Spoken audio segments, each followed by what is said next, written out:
Good morning folks, 21st Century Caveman here. Hope everybody's safe, hope everybody's well. So this is the first vid in a mini-series I've decided to make on how to make your own fence. So each video will cover each stage of the process and I'll share with you what I'm doing, why I'm doing it, what worked, what didn't work. So here then you can see that we just basically set out for the day, and these are some of the materials we'll be using. So the site has been pretty much cleared, we've dug it over, etc., and also we've dug the holes as well. So the actual posts, they're concrete, as you can see, they're 7 foot in length, which will give us a fence around about sort of 5 feet in height. Now, one of the things you will notice is the fact that the actual holes are actually quite big, and the reason for that is because I've used a conventional spade to dig them, which is obviously wider than the post hole dig is, and therefore the deeper you go, the wider the top of the hole needs to be.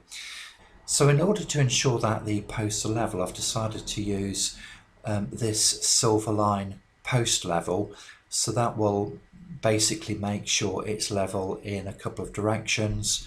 Now, I picked these up dirt cheap about a year ago. They're only just over £2, so they were an absolute bargain. The price came down. I didn't need them at the time, but I decided to buy them knowing that I would be using them. And obviously the idea with these is you attach them to the post and make sure the bubble's in the middle on both sides. Now, it's fair to say that these concrete posts are supposed to be lightweight concrete posts, but let me tell you something, they're very heavy, and in particular the corner posts they're so heavy. It's a two-man job, I think, really, just to do it effectively without actually hurting yourself. So the holes themselves then, I've dug them about 600mm, around about 2 feet, and as you can see I've tried to get as close to the boundaries as possible.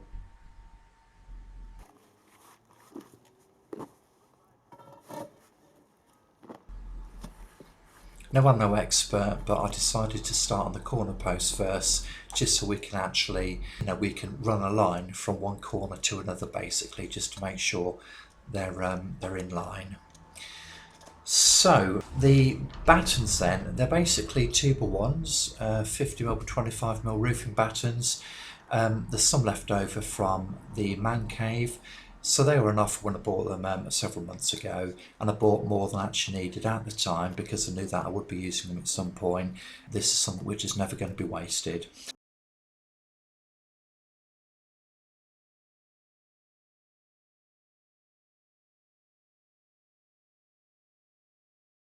So there we go, look, the bubble's in the middle where it's supposed to be, and as you can see, all I'm doing basically, I'm just clamping the battens to the post. Now, because these plastic post levels are so cheap, I think it's important to just double check that they are actually accurate using a conventional spirit level, because they're so cheap. I mean, just can't be certain, can you? And you don't want to go to all this hard work only to find that they're on the... So as you can see, we're using Postcrete. Now, these holes are big, as I say, and on average it took about 1.5 to 2 bags per hole. These bags of Postcrete come in from Wicks's at about £4.70 odd. So if you use 2 bags, it's virtually a tenner a hole. Now, what you can do, just to sort of fill out some of the space, if you've got some spare bricks or a bit of rubble, you can chuck that in there, which will obviously reduce the amount of Postcrete you have to use. And the ideal Postcrete is you fill it a third full of water or thereabouts, chuck this stuff in and just let it set. But we always mix it up really, just to try and get a much stronger mix.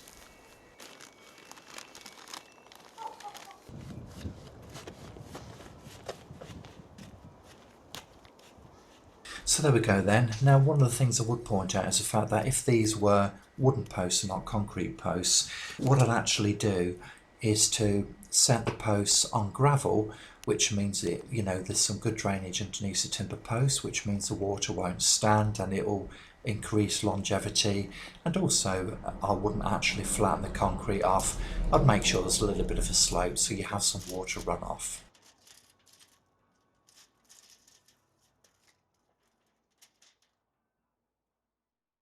So here we're in an opposite corner of the garden, so we can just make sure we actually get the proper line for the posts. Now the things we kept bumping into this, we did actually set it up, so we ended up taking it down once we'd ascertained where each post need to go, if that makes sense, just to make sure they were perfectly in line.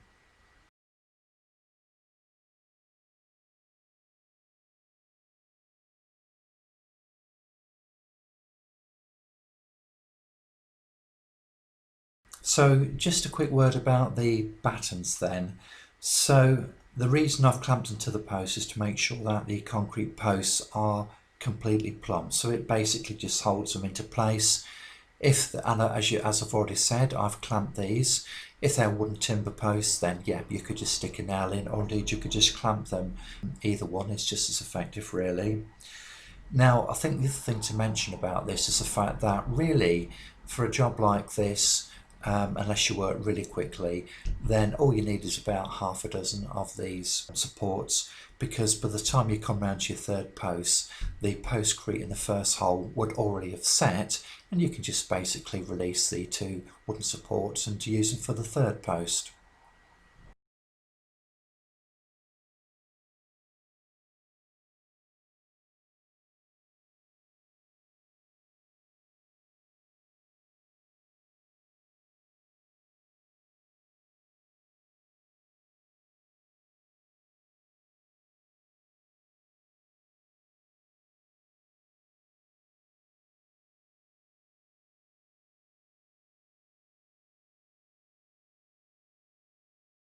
Now, one of the things I would like to make clear is the fact that this is not a professional fencing job. You know, I'm a DIYer and my son is helping me. Yeah, we've both erected fences before, we've made our own fences, but I'm not trying to represent this as a professional fencing job. If it was, then, you know, we'd be on post number 6 already and we wouldn't be faffing around like we are. So we're just taking the time really, and this was also done, or at least this part of the video was shot on one of the hottest days of the year so far. It was 29 degrees centigrade. So we're just taking our time, no need to hurry. This is just a private project.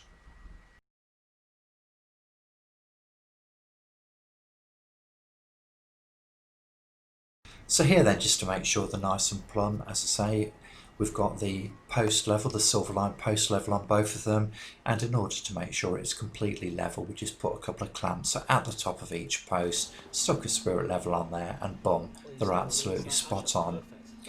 So here then we are just packing out this hole really, just using a couple of bricks to reduce the amount of postcrete we need.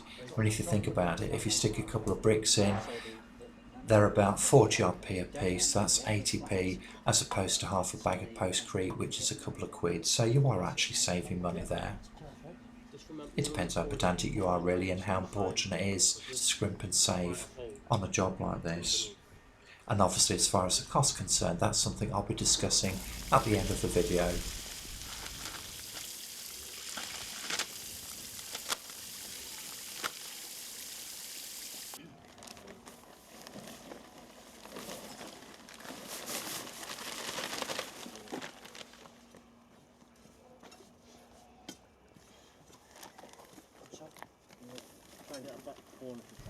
So I think it's also important to make it clear that health and safety is always a major consideration.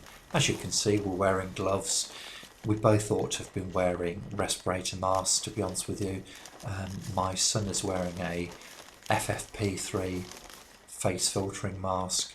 I decided not to have one because this was the hottest day of the year. As I say, it's 29 degrees and I was absolutely sweltering. So here we go, look, we've got a couple more posts in, which are going to be they're going to be the supports for the gate. Once again, we're testing they're nice and plumb with a conventional spirit level, and they're absolutely spot on.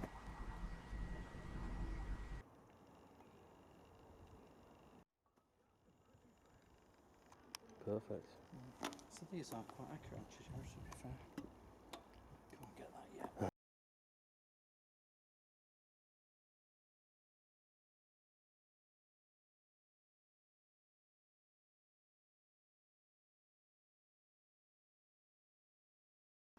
Now you will see that I haven't filled the holes right to the top with Postcrete. I've just set them down a couple of inches really, just to make sure I can put some earth over those to make it a little bit more discreet. Now, one of the issues we came across is the fact that the actual spacing of the posts, or the distance between the posts, sorry, was greater than the length of our straight edge. So we tried a couple of different methods to ensure that we got the post level. Now, I didn't realise at the time that I actually had a very tiny spirit level clip which you clip to a length of string, which may have been easier, and I certainly would have tried it had I realised that I had it at the time. I'd forgotten about it actually, but because it was a freebie, I wouldn't have been tremendously confident that it would have been that accurate, although I may have been wrong, of course. So what we decided to do then, between the posts where there was an expanse or a distance, we just basically dug a shallow hole, stuck a timber batten in there, marked off the level, and then used it as a guide for the next post. So we stuck it in the middle basically and just did it that way, and it worked absolutely fine.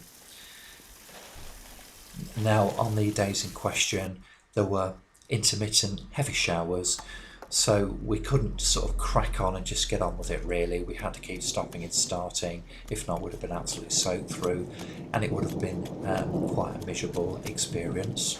So, rain has stopped play temporarily.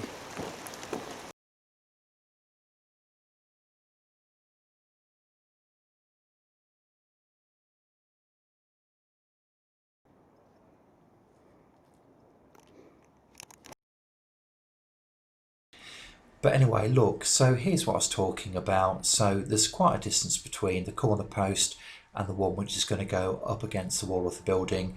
So we've just set a post in the middle there, marked the level, and then use this as a guide for the next post.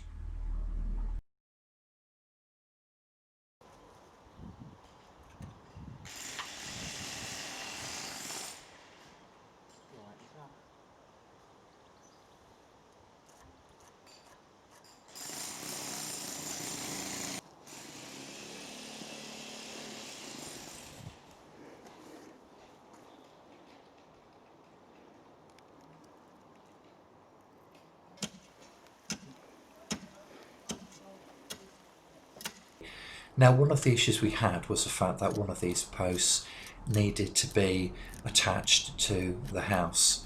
Now, I was in two minds whether to use a concrete post or a timber post.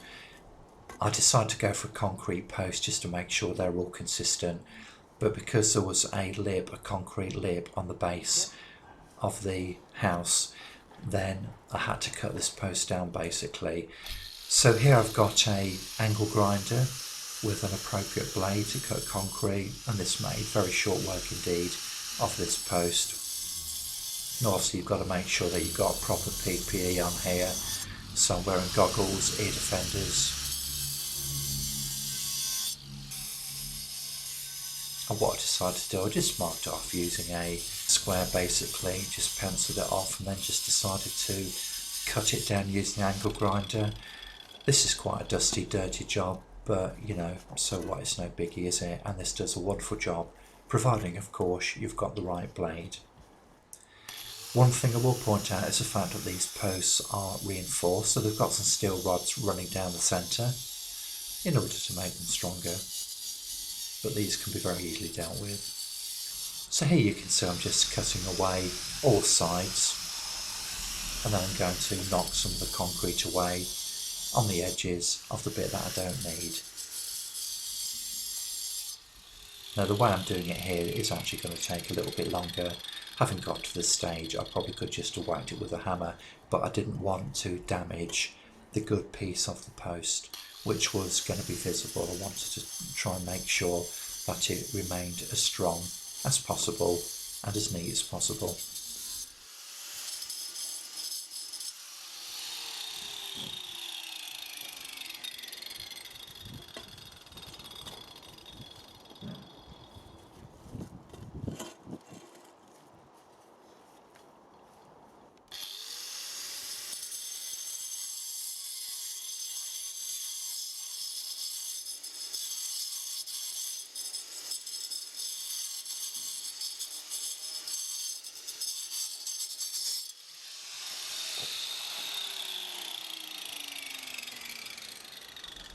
So here then I've gone as far as I can go with the blade. So I've decided to cut off the lips on the post lengthways in order that I can get to the concrete in the middle, and also these steel reinforcing bars in order that I can actually either break them off or cut them off using a hacksaw. Yeah.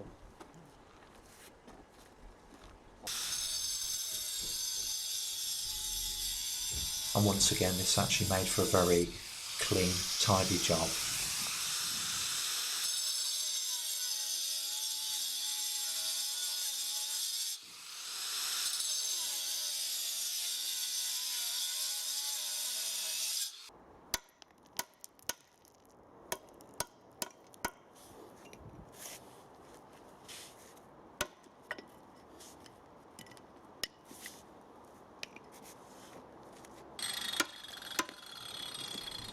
So as you can see, this is a nice, clean, easy way of doing it. It takes a little bit longer, but I'd rather do it this way and take a bit more time than just go in, start smacking it with a hammer and damaging a good piece of the post which I need to keep.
Love you loads, buddy. You too.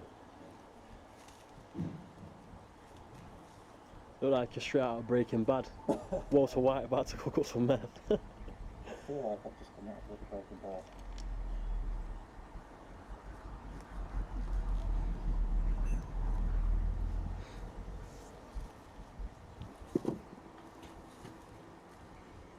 So here you can see this is basically a first fit of the concrete post, and you've got that little lip at the bottom there, that sort of apron which sticks out, which meant that I couldn't fix it properly, so I trimmed it back basically. And here I'm just using the SDS drill just to drill some holes in the post in the mortar joints between the bricks.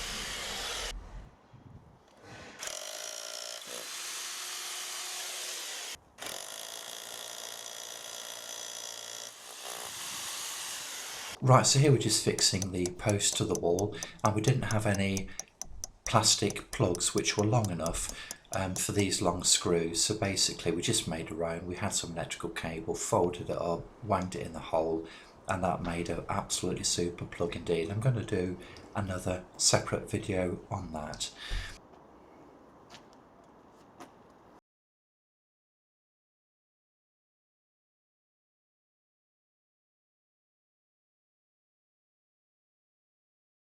Thank you for watching. Please join me in the next video.